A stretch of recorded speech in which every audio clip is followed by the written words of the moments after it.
Para las personas que nos visitan el día de hoy, hemos estado estudiando el Evangelio de Marcos de manera expositiva y hoy hemos llegado al capítulo 5 y nos encontramos con un pasaje que es bastante interesante y es por muchas razones.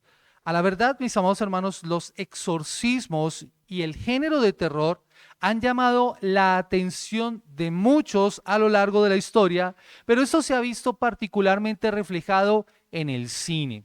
Y eso se evidencia en una anécdota que quiero compartir con ustedes en esta mañana y que tiene que ver precisamente con el pasaje que vamos a estudiar hoy. Hace algunos meses atrás, un compañero en el colegio del cual yo soy docente me abordó emocionado para hablarme sobre el exorcismo más grande de la historia, el exorcismo de Anneliese Michel. Tal vez este nombre no diga mucho para algunos. De seguro otros han visto la película o conocen la historia de la película El exorcismo de Emily Rose, que está inspirada precisamente en esta historia. Y esto cuando me lo comentó mi compañero, pues me llamó la atención por el interés que mostró. Estaba emocionado por contarme esto. Así que aproveché esta oportunidad para compartir con él el Evangelio, señalando lo que sí es en verdad el exorcismo más grande de la historia. Así que le pregunté que qué detalles conocía él de la historia. Él me dijo, bueno, en 1973 esta joven comenzó a tener unas tendencias suicidas, a escuchar voces, despreciaba objetos religiosos e incluso cayó en beber su propia orina. Los padres de esta muchacha decían que su hija estaba poseída, pero la iglesia católica, no permitía su exorcismo. Sin embargo, en secreto, dos sacerdotes practicaron diversos exorcismos sobre su cuerpo. En el caso del endemoniado gadareno, le comenté yo, este vivía en los sepulcros, nadie podía atarlo ni siquiera con cadenas, nadie podía dominarlo, andaba entre los sepulcros y por los montes gritando y se hería con piedras. Luego le pregunté, ¿cuánto tiempo duró el exorcismo de esta muchacha? Y me dijo, más o menos 11 meses, en 2 sesiones por semana, que duraba 4 horas cada una, donde la muchacha además demostraba una fuerza tal que tenía que ser sometida por varios hombres, incluso fue hasta encadenada. Mi respuesta fue, en la historia del endemoniado, Jesús no tardó en liberar al hombre.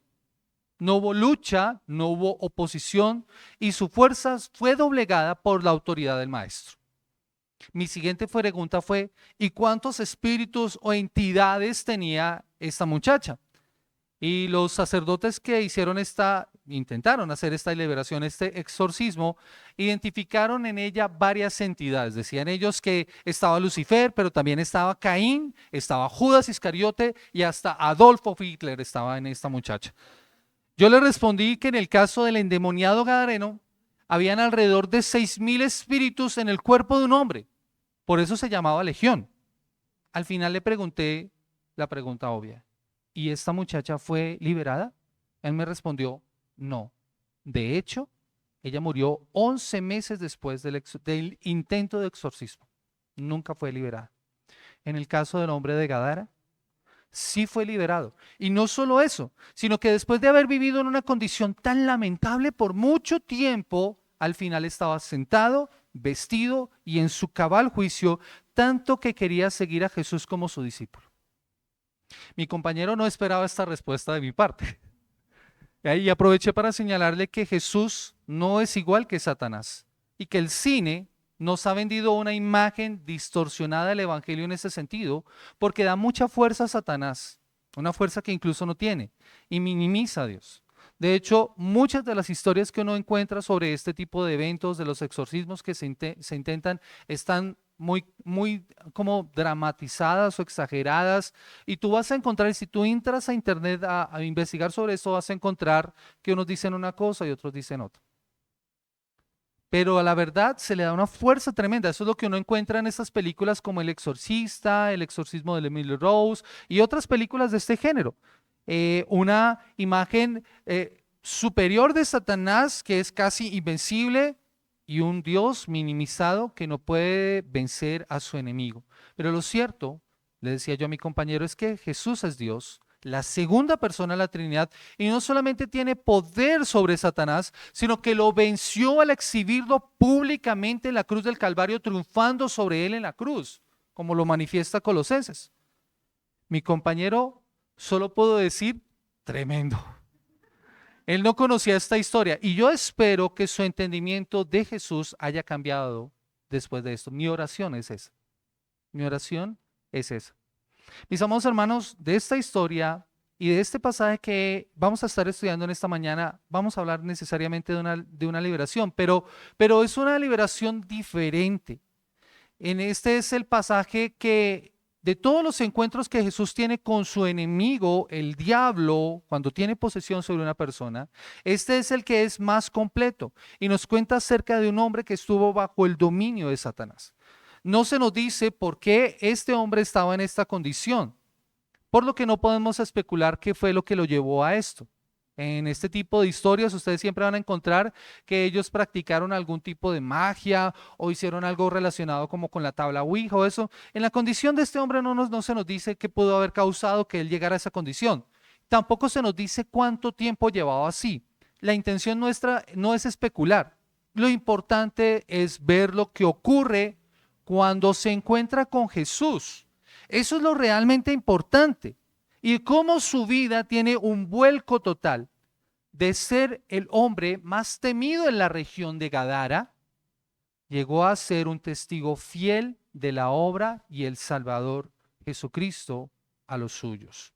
El tema de este pasaje, efectivamente, mis amados hermanos, es mostrar que Jesús tiene autoridad, tiene poder sobre los espíritus inmundos y tiene poder y autoridad sobre el mundo espiritual.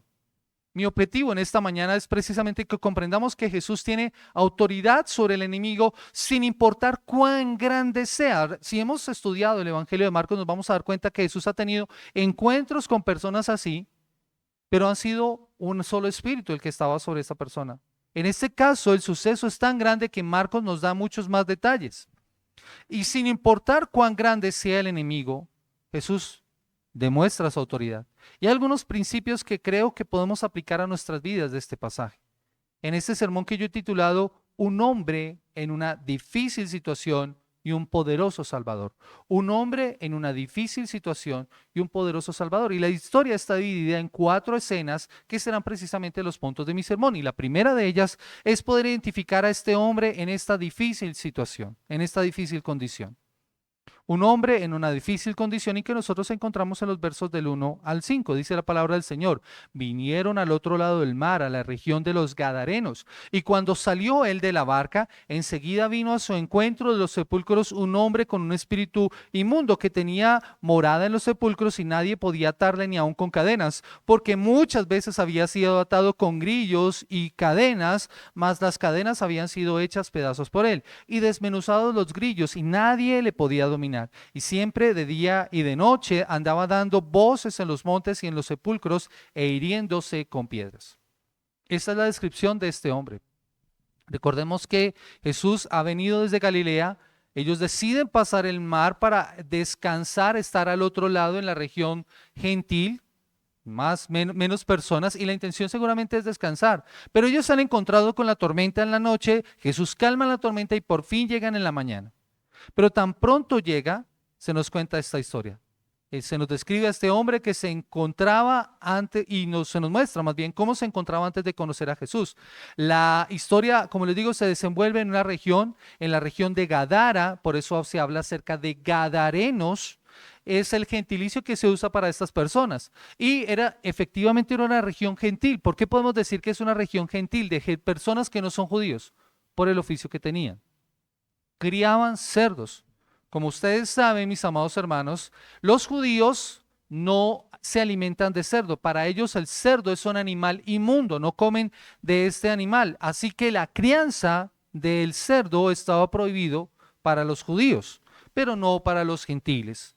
Así que este oficio que hubiera sido considerado inmundo para un judío, para los gentiles era normal. Pero eran inmundos igual, no podrían entrar, por ejemplo, al templo, no podrían ofrecer sacrificios o hacer ningún tipo de otra cosa. Sin embargo, cuando Jesús llega a este lugar, Él sabe, de hecho, que debe estar allí en este lugar. Tal vez, como les digo, los discípulos quieren descansar, pero no lo iban a lograr ese día. Primero por la tormenta en la noche y ahora por el encuentro con este hombre. Pero allá hay una cita que está divinamente agendada por el Señor y que terminaría con el encuentro con este hombre. Dice la palabra del Señor que no han terminado ellos de llegar a la playa y desembarcar cuando este hombre sale a su encuentro pronto, directamente. Lo que Marcos quiere señalar es que eso fue de inmediato que este hombre llegó allí. No había terminado de bajar cuando todo esto acontece. Y Marcos y Lucas y Mateo, perdón, que mencionan el pasaje paralelo, nos señalan dos aspectos que son bien importantes. Lucas nos dice que era un solo hombre, pero en Mateo encontramos que en realidad eran dos los que estaban poseídos. Eran dos hombres los que llegan allí ante Jesús. No hay ninguna contradicción. Parece ser que había uno que era más dominante que el otro, que es el que habla. Pero sin embargo, sin importar si fuera uno o dos, lo que queda demostrado es el poder absoluto de Jesucristo. El milagro es obrado en ambos. Y el pasaje en esta mañana, como nos está hablando acerca de un hombre, vamos a hablarlo en singular. Dice la palabra del Señor que tenía espíritu inmundo. O sea, esto quiere decir que estaba controlado por él, atormentado por él. Era una persona que por su condición y por sus circunstancias estaba inmundo. Dentro del pueblo de Israel eso significaba que no podía acercarse al templo, no podía realizar ninguna actividad en el templo, porque estaba en una condición que lo mantenía alejado del Señor. No podía tener cercanía con el Señor por su condición. Este hombre estaba totalmente alejado del Señor, no podía estar en la presencia del Señor. Este era un hombre impuro no por sí mismo, sino por la presencia de ese espíritu que lo tenía controlado, que lo mantenía alejado del Señor. Casi que en su interior había algo que no le permitía tener cercanía con el Señor, buscarlo a Él.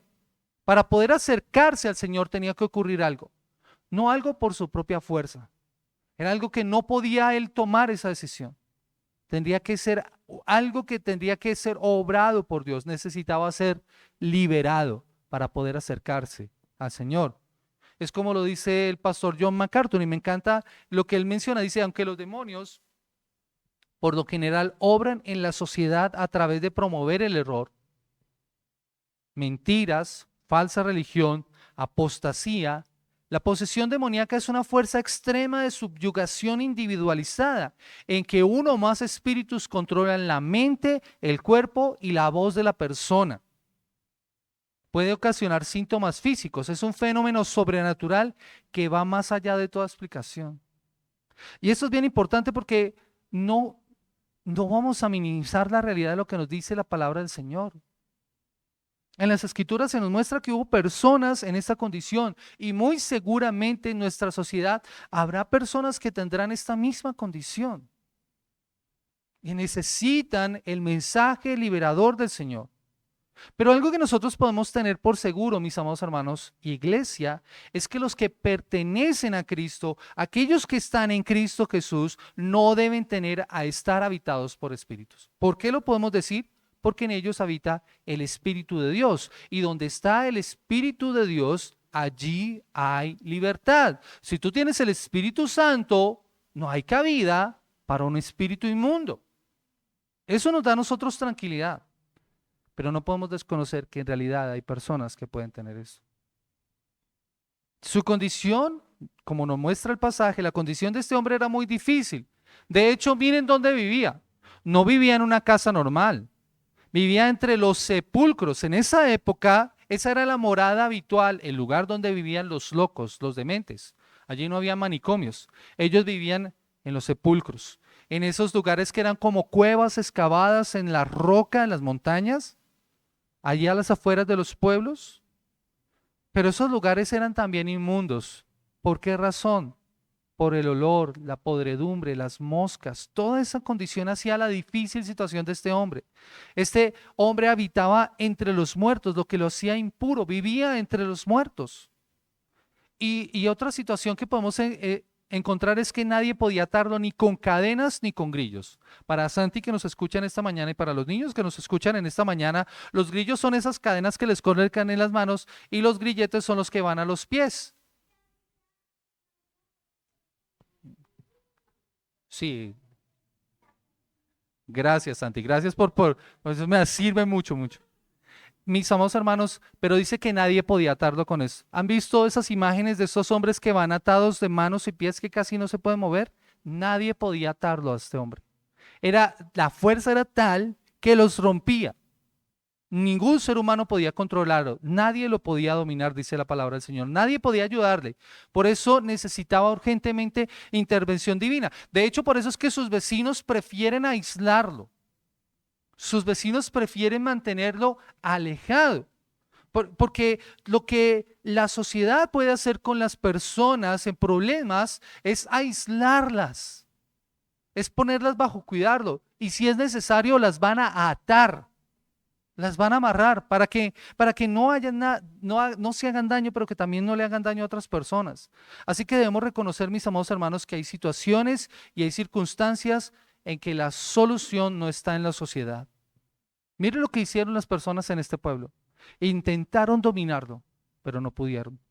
Lo querían mantener amarrado con grillos y cadenas, pero no podían hacerlo. Muchos creen, mis amados hermanos, y eso es la triste realidad, es que los problemas de nuestra sociedad se pueden arreglar con más educación, con más dinero, con más atención. Y no es que no necesitemos esas cosas.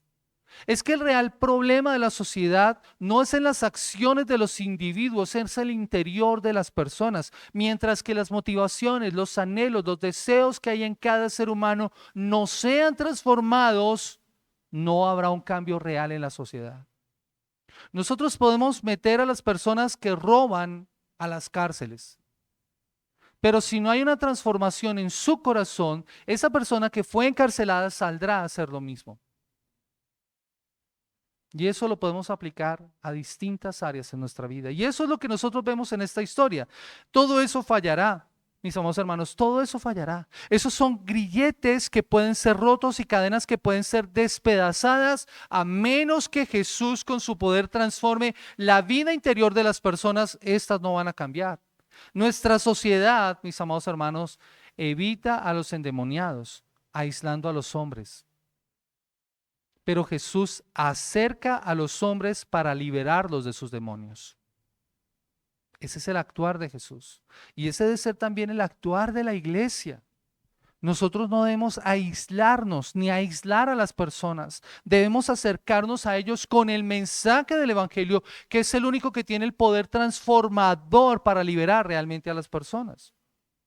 Pero lo triste de esta condición de este hombre no finaliza allí. Dice la palabra del Señor, no solamente que vivía en un lugar que lo hacía inmundo, su condición interna estaba mal, su parte física estaba totalmente desfigurada. Dice la palabra del Señor que él se cortaba con rocas.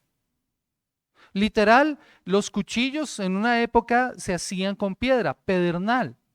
Y eso era tan filoso como un cuchillo en la actualidad. Y este hombre se cortaba con piedras. Ahora, imagínalo en esta condición. Imagínalo en esta condición. Y no solo eso, dice que de día y de noche iba dando gritos, alaridos, de esos terroríficos que uno no quiere escuchar en la noche. Piensa en la vida de este hombre. Lo había perdido todo. Su hogar, su trabajo, su sustento. Vivía en los sepulcros entre los muertos, así que había perdido su familia, sus amigos, andaba en lugares solitarios, en soledad, en aislamiento total, solo, gritando, desesperado. Prácticamente era, Mari leía Daniel capítulo 4, la historia de Nabucodonosor. Un hombre que perdió la razón y empezó a tener la apariencia de una bestia. Le crecieron las uñas, el pelo, babiaba. Podríamos identificar una situación similar en este hombre. Había perdido su dignidad como ser humano, andaba desnudo, se cortaba el cuerpo, no tenía identidad, no tenía propósito, no tenía destino. Esta era la condición de este hombre, no tenía nada. ¿Te lo puedes imaginar? ¿Lo puedes vislumbrar en tu mente sucio, maloliente, casi desfigurado, ensangrentado, cortado? Yo no sé si ustedes han tenido la oportunidad de ver, hay indigentes de indigentes. Hay indigentes de indigentes. Y hay unos que realmente dan miedo. Mis amados hermanos, ante un indigente, este hombre está en la peor condición. Este hombre es un claro ejemplo de lo que puede pasar en la vida de una persona que está alejada de Dios y cómo Satanás puede causar en la vida de un ser humano tanto daño cuando una persona está presa del lazo del diablo. Eso es lo que puede causar también el pecado. Así como lo leía María al principio en la historia de Nabucodonosor, su pecado fue el orgullo. Miren el reino que he hecho. Miren lo que tengo. Soy el gran rey. Y para poderse dar cuenta de su real condición, tuvo que perder la razón para poder levantar su mirada al cielo y ver al Dios de la gloria. Así estaba este hombre en la historia de hoy. Pero piensa lo que hizo Jesús al llegar a él. Miren, él atravesó el mar, calma la tormenta para poder liberar a este hombre. Nada puede detener a este poderoso Salvador, nada. Mis amados hermanos, nada puede detener a nuestro poderoso Salvador. Aún nosotros debemos reconocer que todos nosotros estábamos en una condición similar. Yo no digo igual, pero mis amados hermanos, antes de conocer a Cristo, tal vez nuestra condición era igual a la de este hombre.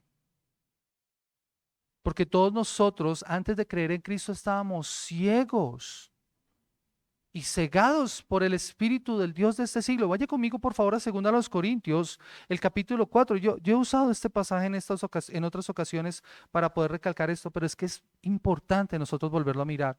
2 Corintios, capítulo 4, versículo 4, en los cuales el Dios de este siglo cegó el entendimiento de los incrédulos para que no les resplandezca la luz del Evangelio de la gloria de Cristo, el cual es la imagen de Dios.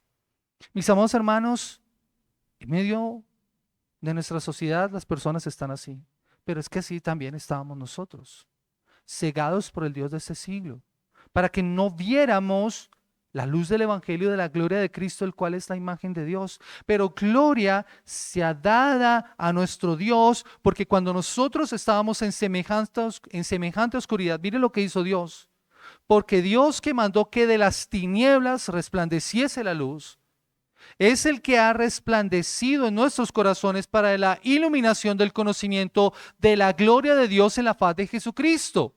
Miren la obra del Señor en nuestra vida. Cegados nosotros por causa del enemigo, el Señor resplandeció en nuestros corazones. Ahora nosotros podemos verle a Él. Eso es lo que nosotros hemos podido ver.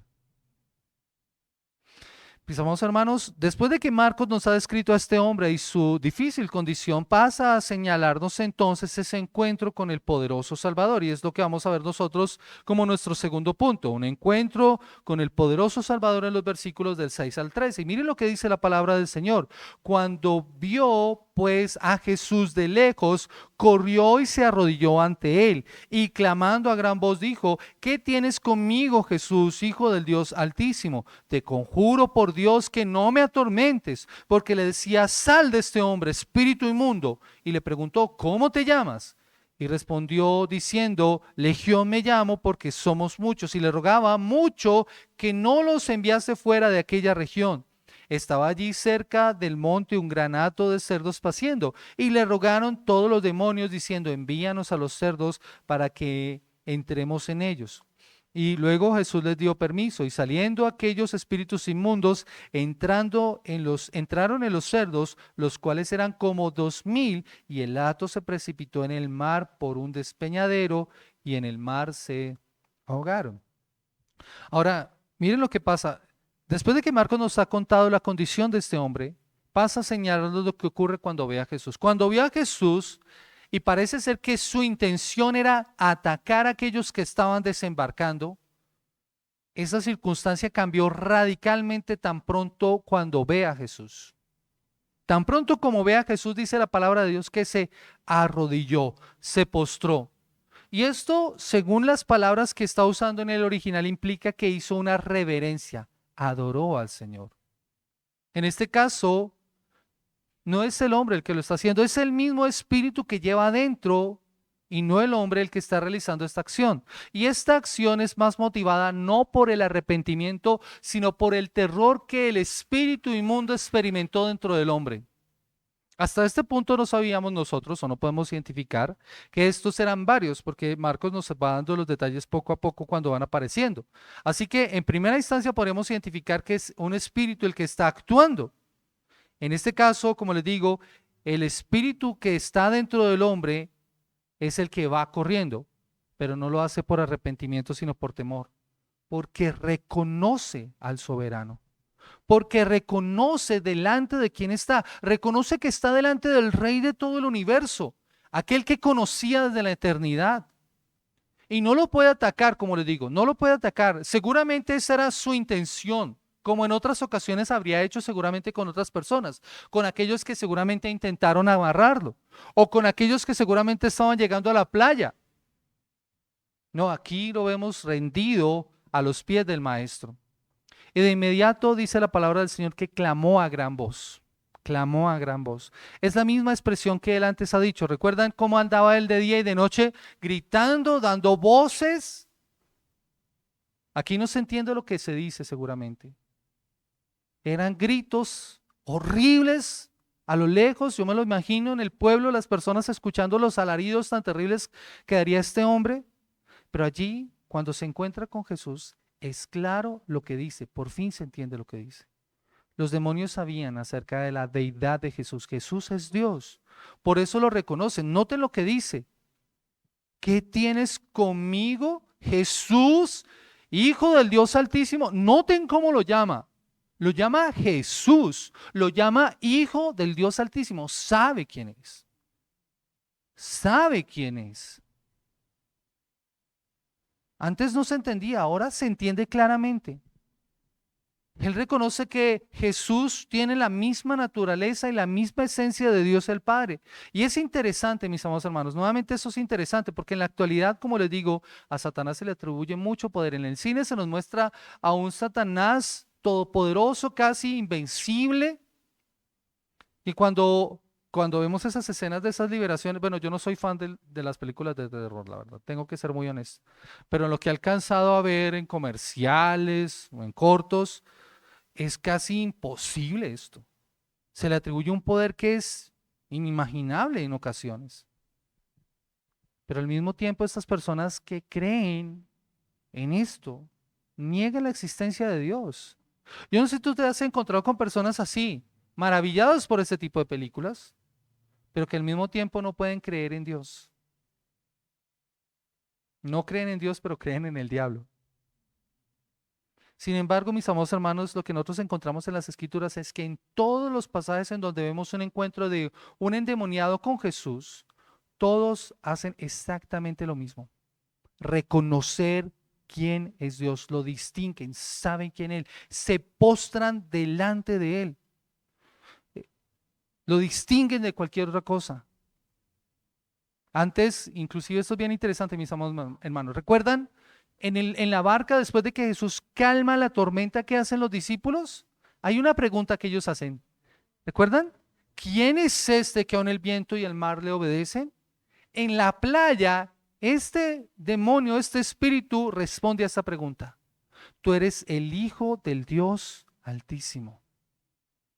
Mis amados hermanos, esto nos enseña algo que la Escritura nos recuerda. Los demonios tienen fe, pero no es una fe salvadora. O sea, reconocen quién es Dios.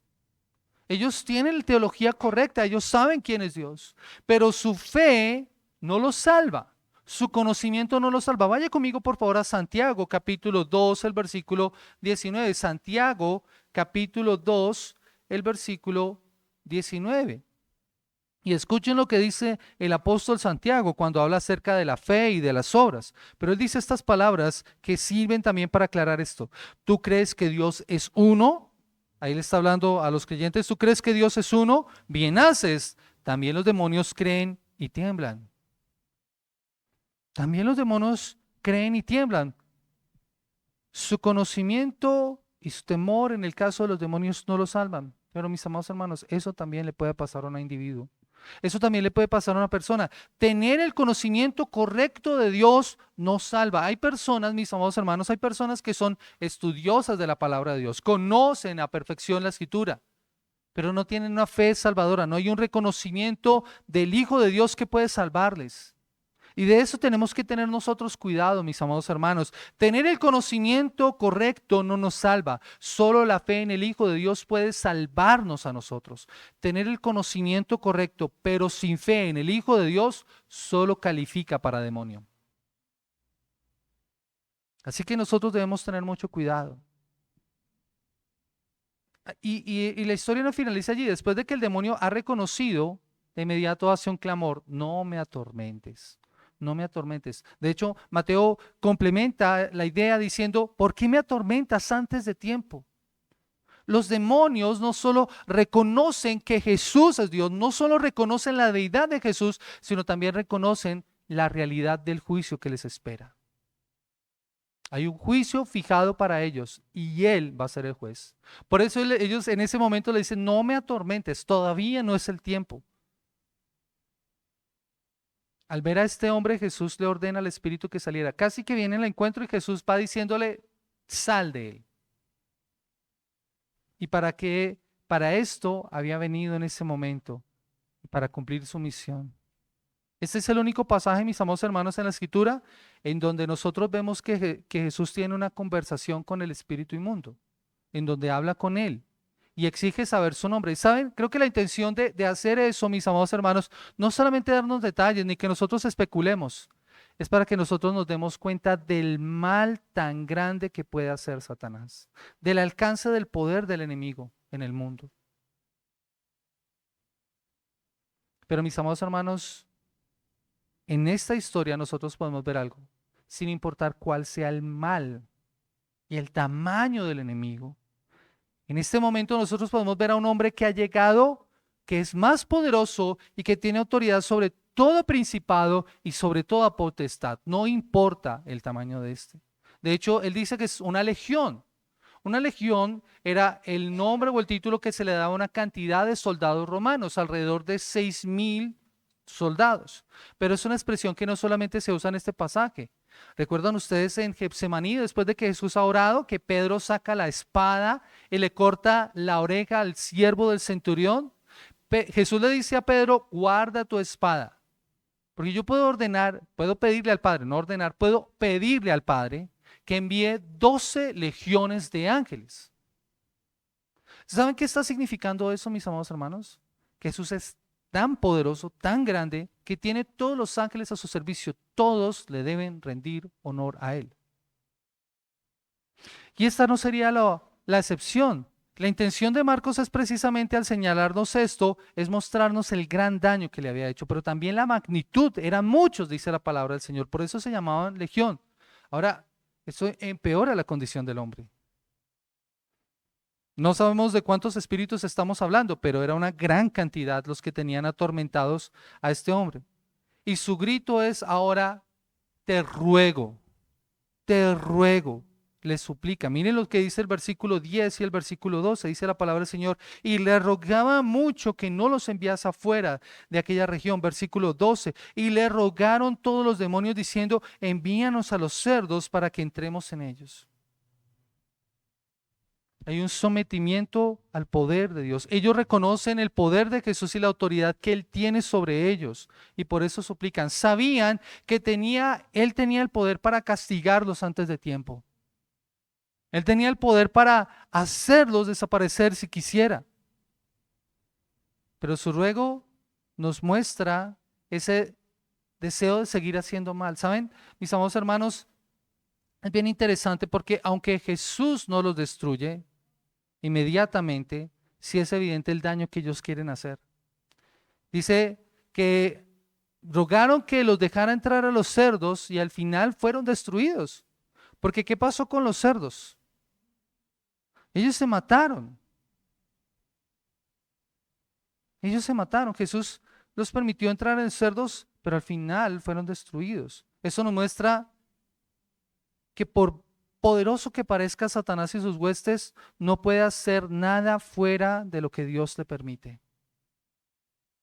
Satanás no puede hacer nada fuera de lo que Dios le permite. Jesús les permite entrar en los cerdos para mostrar la verdadera magnitud de la fuerza destructiva y el mortal mal que estaba en medio de ellos, pero también su poder sobre todas las cosas. Así que les da permiso, y al darles permiso, ellos muestran el propósito soberano. Nos muestra de manera sorprendente el inmenso mal que tenía controlado este hombre, pero también nos enseña el poder que tenía Jesús para liberarlo. Jesús tiene un gran poder, tiene dominio sobre los poderes de Satanás, y allí ocurre la liberación. Creo que también es importante, mis amados hermanos, esto que Jesús está haciendo para señalar que efectivamente había ocurrido la liberación. Jesús hubiera podido decir que este hombre fuera libre, pero ¿cuál sería la evidencia para los discípulos y para los que estaban en la comarca? Es evidencia de la liberación el que los espíritus hubieran entrado a los cerdos. Era la evidencia de que este hombre efectivamente habría sido liberado, no solamente en lo físico, como lo vamos a ver a continuación. Eso sirvió como una lección gráfica de lo que puede ocurrir a una persona que permanece sujeta al lazo de Satanás y que decide no acercarse al poder de Dios, solo por gracia, solo por Cristo y solo por la fe. ¿Saben cuál va a ser el resultado? La muerte eterna. De la misma forma en que pasó con estos animales. Y ese es el anuncio precisamente para las personas de la ciudad. Y este, mis amados hermanos, también es el anuncio para aquel que está sin Cristo en esta mañana. Aquel que está sin Cristo en esta mañana debe escuchar la voz del Salvador que le llama al arrepentimiento para que su vida sea cambiada y para que pueda experimentar la verdadera liberación que el Señor quiere obrar en él. Porque, mis amados hermanos, las consecuencias de no escuchar la voz de Jesús son devastadoras. Miren, un comentarista, Warren Wiersbe, dice de esta manera: un cerdo es tan bueno como un hombre. Es más, Satanás convertirá al hombre en un cerdo. Satanás convertirá al hombre en un cerdo. Aquel que sigue cegado por el Dios de este siglo terminará convertido en un cerdo. Y al final será enviado a la muerte eterna, como ocurrió en este pasaje. Las consecuencias de vivir en el pecado, alejado de Dios y de sus promesas, son solo una: la muerte eterna. La muerte eterna. Pero, mis amados hermanos, la historia no concluye aquí. Después de este acontecimiento, Marcos nos muestra la respuesta de las personas de la región, lo que nos lleva a nuestro tercer punto, y es el pueblo aterrado. Un pueblo aterrado. Y que nosotros vemos en los versículos 14 al 17. Y dice: y los que apacentaban los cerdos huyeron y dieron aviso en la ciudad y en los campos, y salieron a ver qué era aquello que había sucedido. Vienen a Jesús y ven al que había sido atormentado del demonio y que había tenido la legión sentado, vestido y en su juicio cabal, y tuvieron miedo. Y les contaron los que lo habían visto, cómo le había acontecido a aquel que había tenido el demonio y lo de los cerdos, y comenzaron a rogarle que se fuera de sus contornos. Los que habían estado cuidando los cerdos, que seguramente estaban observando a la distancia todo el suceso y que vieron su trabajo perdido, tal vez pensaron que lo mejor que les podía pasar era ir a contar todo esto para que no meterse en problemas. Seguramente tan pronto como llegan a las personas de la ciudad y a los alrededores, dice que les contaron todo esto y viendo a Jesús debieron quedar sorprendidos luego de ver al hombre que había sido atormentado por el demonio. Porque noten lo que dice la palabra del Señor: ya este no es un hombre en la misma condición. Dice la palabra del Señor que estaba bajo control. Aquel que había estado actuando como un loco en medio de los sepulcros, gritando, desesperado, cortándose, lastimándose, aquel que había sido afligido, que expresaba que estaba bajo el control del demonio, ahora en una condición distinta, porque dice la palabra del Señor que estaba sentado, y Lucas añade el detalle de que estaba a los pies de Jesús, vestido y en su cabal juicio. Su condición ha cambiado drásticamente, drásticamente. Ha recobrado su dignidad. Puede ahora recobrar su vida, lo que muestra la transformación tan gloriosa que ocurrió en su vida, contrastada con la anterior, por la obra del Señor. Ya no estaba más bajo el control aterrador de los demonios. esto es tremendo, mis amados hermanos, es la evidencia transformadora de lo que ha ocurrido cuando se encuentra con Jesús. Un encuentro que seguramente él no estaba buscando, pero que el Señor sí. Pero lo que nos debe impactar de esto, mis amados, es la respuesta de las personas. En vez de asombrarse, tuvieron miedo. Literal querían huir. Dice la palabra del Señor que cuando les contaron, ellos llegaron a una conclusión de todo este suceso. Y su respuesta no fue la adecuada. Porque en vez de rogarle que se quedara, en vez de ver la obra maravillosa del Señor en sus vidas, empezaron a rogarle que se fuera. Tal vez muchos estarían molestos por la pérdida que habían tenido. Imagínense, un hato de 2,000 cerdos al precio del cambio de eso debía ser mucha plata. Estaban disgustados porque sus rutinas y su vida fue cambiada. Eran personas que se vieron confrontadas con el poder liberador del Salvador, pero no quisieron someterse a él. Y es que piénsalo, yo creo que a la verdad ellos debieron haber hecho esta consideración. Si Jesús pudo liberar a este hombre al que nadie pudo controlar, ¿qué más puede hacer? ¿Cómo podría transformar sus vidas? Pero sin embargo, ante esta consideración, su respuesta es nada. Vete de aquí. Después de ver la liberación de este hombre y el poder de Dios en la vida de este hombre, esta gente no adoró al Salvador. No cayeron rendidos a sus pies, reaccionaron con temor. Es la evidencia de su condición perdida, alejada también. En vez de reconocer a Dios, se quieren alejar de Él. Prefieren permanecer en su rutina que experimentar el cambio de este hombre. Ellos, de hecho, mis amados hermanos, prefirieron la compañía de los demonios antes del poderoso Salvador que ha liberado a este hombre en esta difícil condición. Se convirtieron en un claro ejemplo de lo que puede producir la incredulidad y la ceguera espiritual.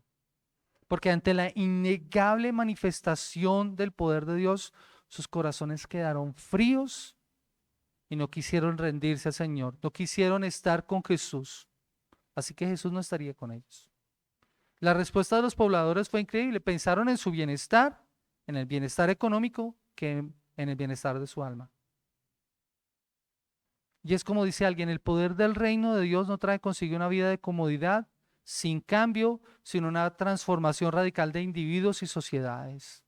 Eso es lo que el Señor quiere obrar. Y a veces eso incomoda a las personas. A veces las personas quieren permanecer en el status quo, que las cosas permanezcan iguales. El Señor no nos quiere dejar iguales a nosotros. Marcos va a finalizar el relato después de ver la terrible condición de este hombre y su encuentro con el gran Salvador, después de ver la reacción de este hombre, mostrando la respuesta de este hombre, y es nuestro último punto, una petición gozosa y un encargo mayor. Versículo 18. Dice, al entrar él en la barca, el que había estado endemoniado le rogaba que le dejase estar con él. Mas Jesús no se lo permitió, sino que le dijo, vete a tu casa, a los tuyos, y cuéntale cuán grandes cosas el Señor ha hecho contigo y cómo ha tenido misericordia de ti. Y se fue y comenzó a publicar en Decápolis cuán grandes cosas había hecho Jesús con él, y todos se maravillaban. Mientras que la respuesta de los pobladores es, vete Jesús, la respuesta de este hombre es totalmente diferente. Este ahora ruega para poder estar con Jesús. Liberado del poder del enemigo, le pide, déjame estar contigo. Este hombre vio su condición anterior y ahora ve su condición actual. Y no quiere alejarse de Jesús, en contraste con lo que pasó con las personas de la región. Aquí se demuestra ese afán de no continuar con su vida igual. Mis amados hermanos, de algo podemos nosotros estar seguros, el Evangelio tiene ese poder transformador. Muchas personas dicen que Jesús ama al pecador pero aborrece el pecado, y casi es para validar muchas veces el actuar de las personas, como que no quieren cambiar. Pero cuando Jesús nos llama, Él no quiere dejarnos a nosotros igual, y eso fue lo que pasó con este hombre. Tanto es así que seguramente en su temor no quiere volver a experimentar una situación similar. No quiere volver a vivir esto, no quiere vivir, sí, Jesús otro día. Esa alma que antes había estado atormentada ha renacido. Y eso se demuestra con el deseo de estar con Jesús y no dejarlo atrás. Pero a pesar de esa buena petición, Jesús no se lo permite.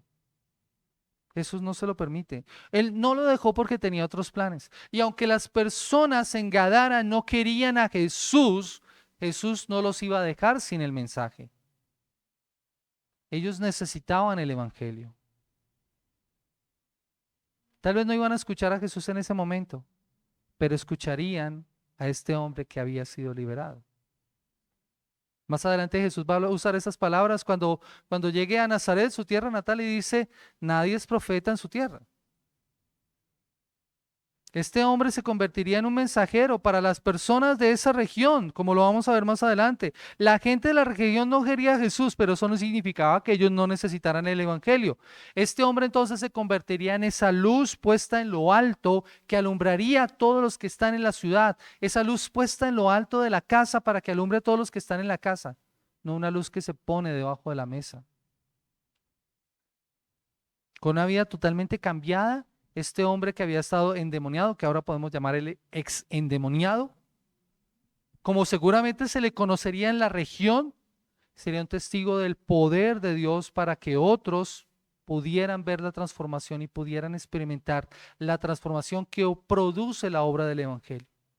Aquel hombre mostraría lo que Cristo hizo en él y cómo había tenido de él misericordia, como lo dice Jesús, para que otros puedan responder. Por eso Jesús le dice, vete a tu casa, a los tuyos y cuéntales. La palabra que usa que para cuéntales es la de proclamar.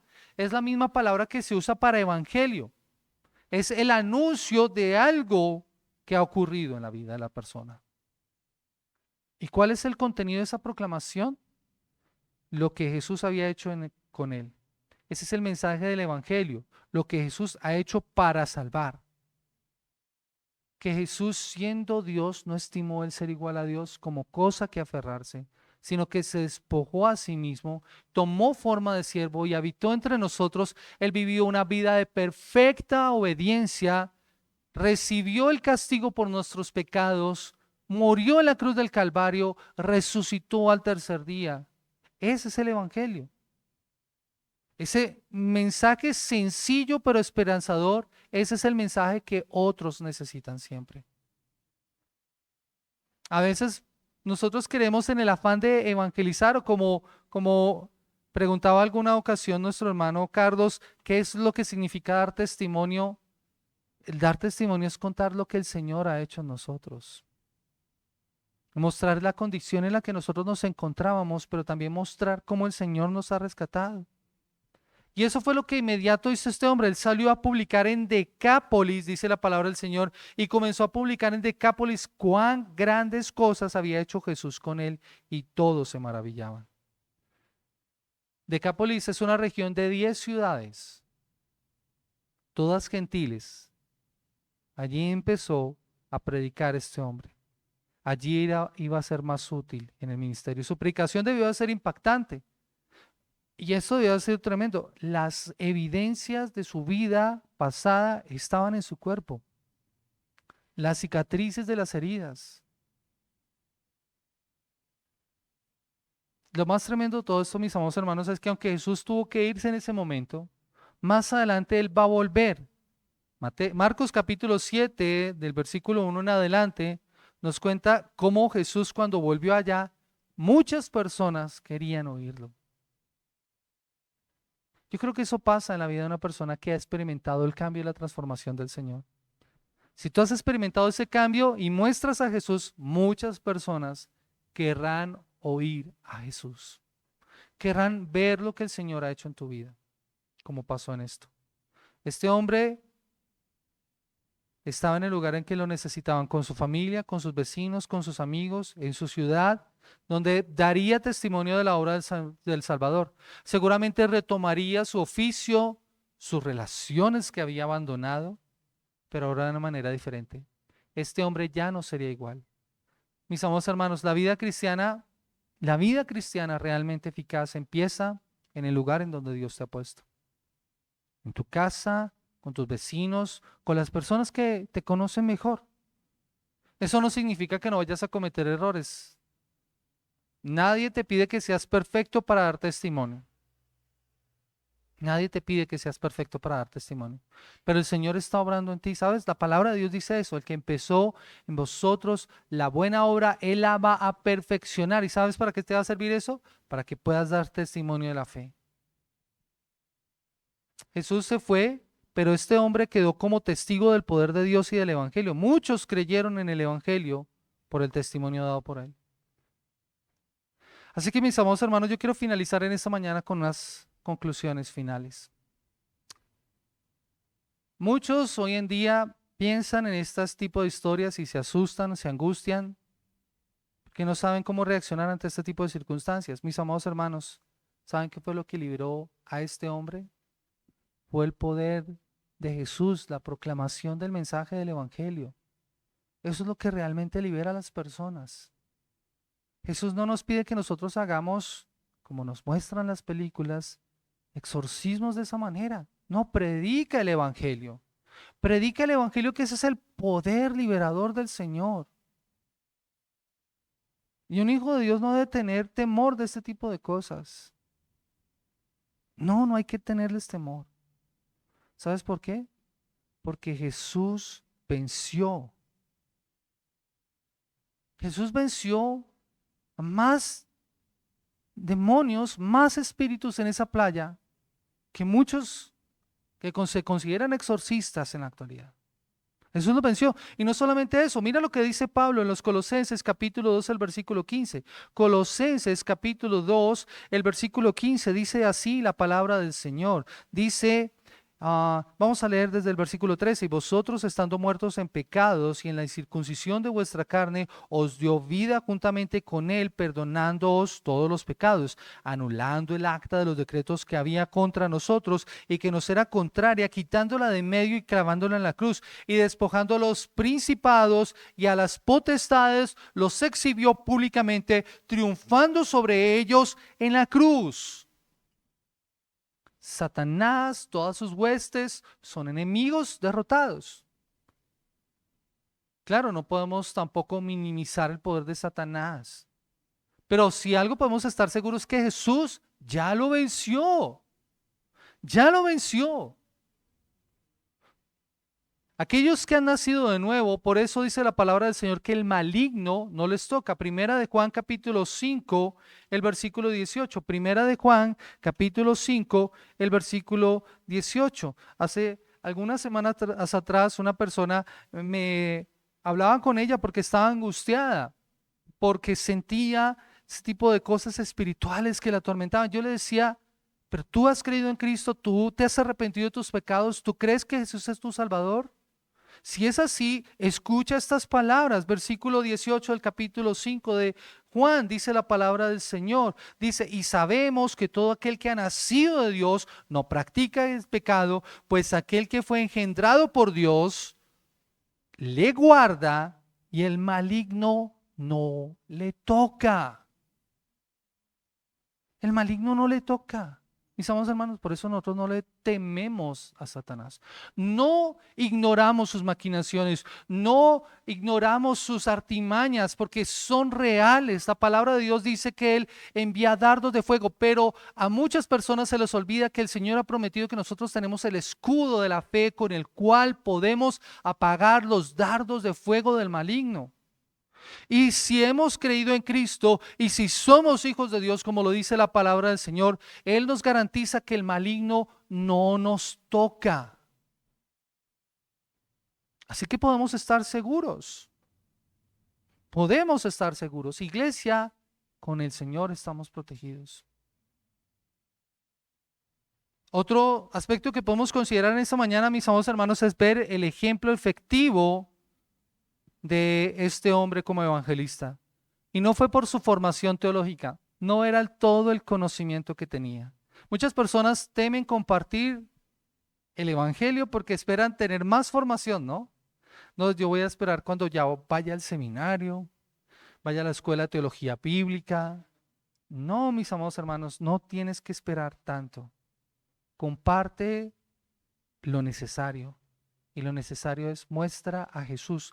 Miren, Pablo era el hombre más formado en el Nuevo Testamento, educado en lo que se podría considerar la Harvard del Nuevo Testamento, los pies de Gamaliel.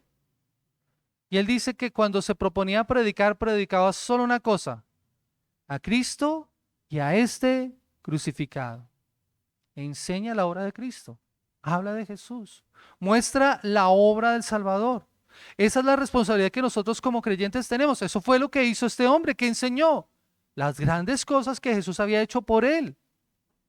Como creyentes nosotros tenemos la responsabilidad de acercar a otros y demostrar cómo el Señor nos ha liberado del pecado y cómo puede otorgar vida eterna, para poder cumplir con el llamado que nos hace Mateo capítulo 18, ir por todo el mundo y predicar el evangelio a toda criatura.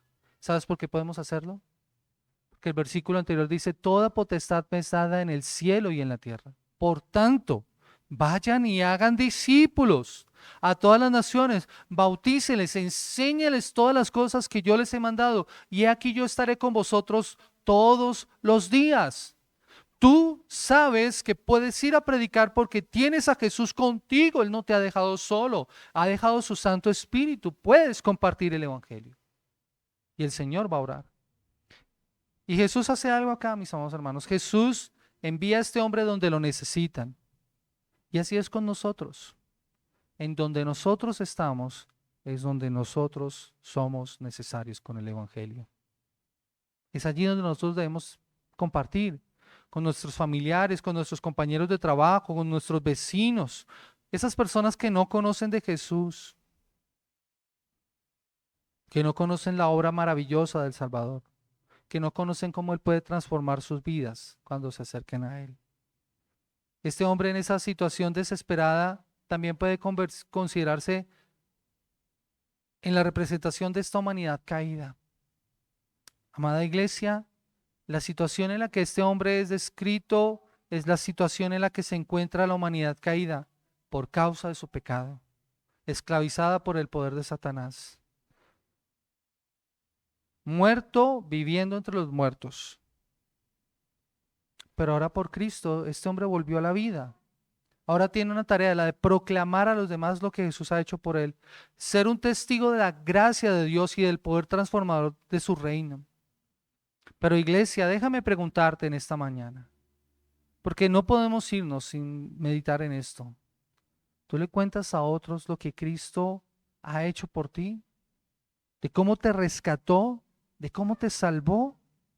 O tal vez te estás comportando como los pobladores de la región de Gadara y te alejas de Jesús, indiferente al milagro y más preocupado por tus cuestiones personales, por tus intereses, por tu comodidad. Mira la obra del Salvador y cuenta a otros cómo tu condición y tu vida es otra por haberte encontrado con este poderoso Salvador. Vamos a orar, iglesia, en esta mañana y vamos a dar gracias al Señor por su palabra. Señor y Dios, eterno Rey de gloria y majestad, queremos darte gracias a ti por esta mañana y por la oportunidad que nos das de poder compartir esta porción de tu palabra, rogando que tú seas hablando a nosotros y a la iglesia, Señor. Oh Señor de gloria, te ruego que tú mires nuestra condición, Señor, y nos ayudes siendo valientes como lo fue este hombre para proclamar las verdades tuyas, Señor. De ver cómo su situación cambió, de la misma manera en que nuestra situación y nuestra condición cambió por la obra de Cristo. Señor, gracias por la salvación tan grande que tenemos en Cristo Jesús, por el regalo maravilloso del perdón de nuestros pecados y por cómo nuestra vida ahora tiene identidad, propósito y sentido, tiene dignidad, por lo que tú hiciste por nosotros al salvarnos. Oh Señor, gracias por guardarnos, Señor. Tu palabra nos invita a recordar, Señor, que el enemigo anda como león rugiente buscando a quien devorar. Pero, Señor, nosotros tenemos las herramientas, el equipamiento básico para vencerlo, Señor, porque nos has dado el escudo de la fe, la confianza en la obra tuya. Señor, si tú exhibiste públicamente a los principados y a las potestades y los exhibiste públicamente triunfando sobre ellos en la cruz del Calvario, si tú, Señor, quien nos ha dado una nueva vida, Señor, y por quien nosotros hemos nacido aquellos que ya no practicamos el pecado, que hemos sido engendrados por ti, sabemos que tú nos guardas y el maligno no nos toca, Señor. Gracias por darnos liberación, Señor. Pero ayúdanos, Señor, también a poder llevar ese mensaje liberador a otras personas que lo necesitan allá afuera, porque están cautivos de sus pecados, cegados por el Dios de este siglo, que no les ha permitido ver la gloria tuya en la faz de Jesucristo. Pero tú, Señor, que mandas que de las tinieblas resplandezca la luz, es el que puedes hacer que resplandezca la luz en los corazones de estas personas para que así puedan contemplarte a ti y verte a ti, Señor.